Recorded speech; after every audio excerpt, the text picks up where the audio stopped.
Every day we are surrounded by hundreds and thousands of different sounds, or to be precise, noise, slamming of doors, crying of babies, construction sites, humming of the air conditioner, dogs barking, traffics.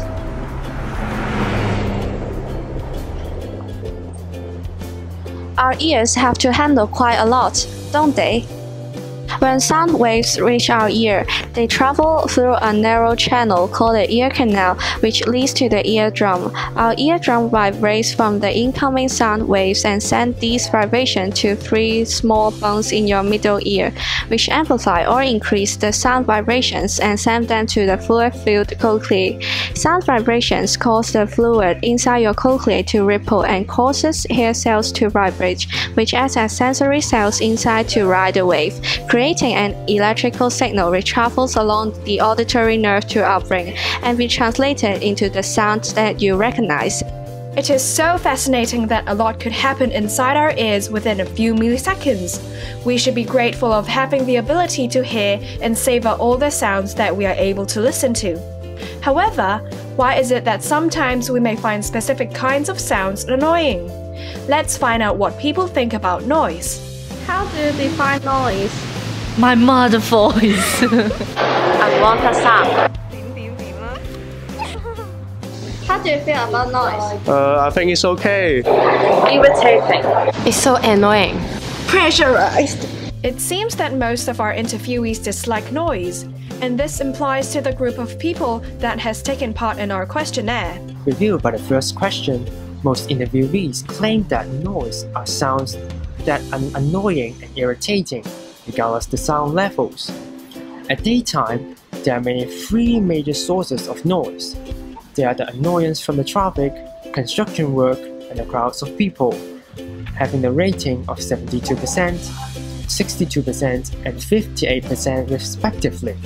At nighttime, almost half of the interviewees replied that the ticking of the clock is one of the origins of noise, and the snoring of roommates is also on the list, having more than 20% of the votes.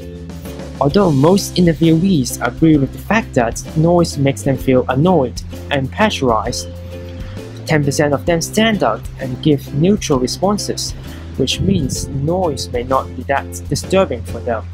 The sound level of 4 major types of noise source that's encountered by our interviewees are measured by a sound meter application.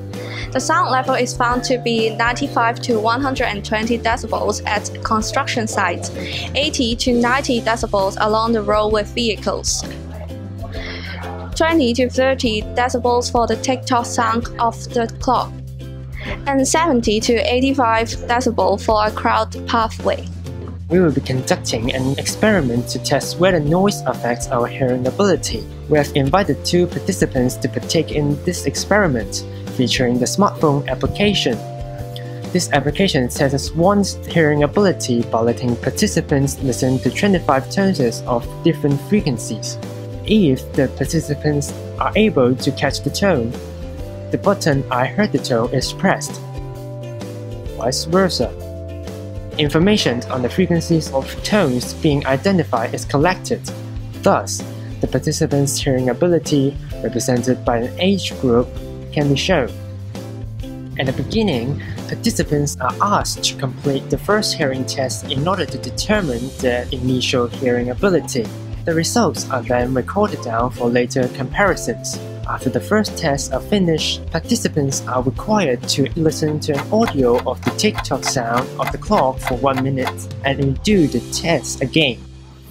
Results have shown that the audio did not cause significant changes on participants' performances.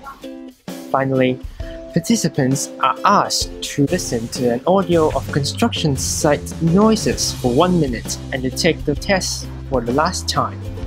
We have found out that the results of the final test were much worse than the initial test. From the above experiment, it has once again proved that noise with high sound level would affect our hearing ability. Although this is rather obvious, how actually does loud noises lead to hearing impairment? Research has shown that exposure to sound level less than 70 decibels does not induce any damage, regardless of the duration. However, exposure to sound level in excess of 85 decibels is hazardous. Sound produced by a ticking clock is around 20 decibels, which does not affect the normal function of our ears. Hence, the results of the hearing test being done after listening to the audio of a ticking clock is identical to the initial test results. While noise from a construction site varies between 95 to 120 decibels, which is the threshold of hearing impairment. This explains why the last hearing tests are much worse than the initial test results. Now, if you still remember, numerous hair cells exist inside the cochlea of our ears, which vibrate and generate electrical signals to our brain for the interpretation of incoming sound waves. Sounds with high decibel overexhaust these hair cells, which may damage or even kill them, resulting in deficit of our hearing ability.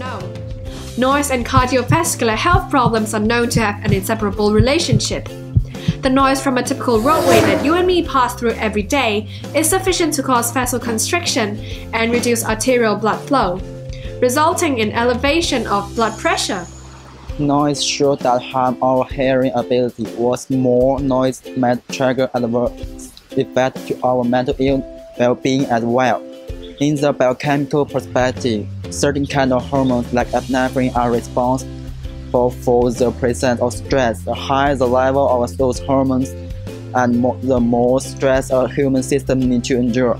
However, noise pollution is not believed to be a cause of mental illness, but it's assumed to accelerate and intensify the development of latent mental disorders. Noise pollution may cause or contribute to the following adverse effects: anxiety, headache, increase in social conflict, and more.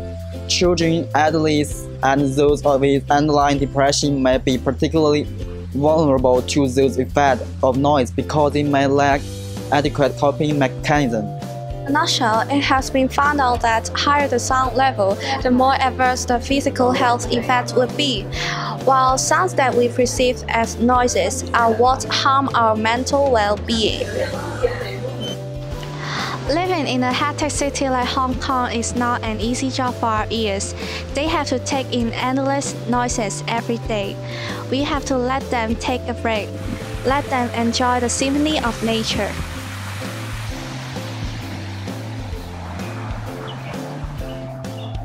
And savor the beauty of silence.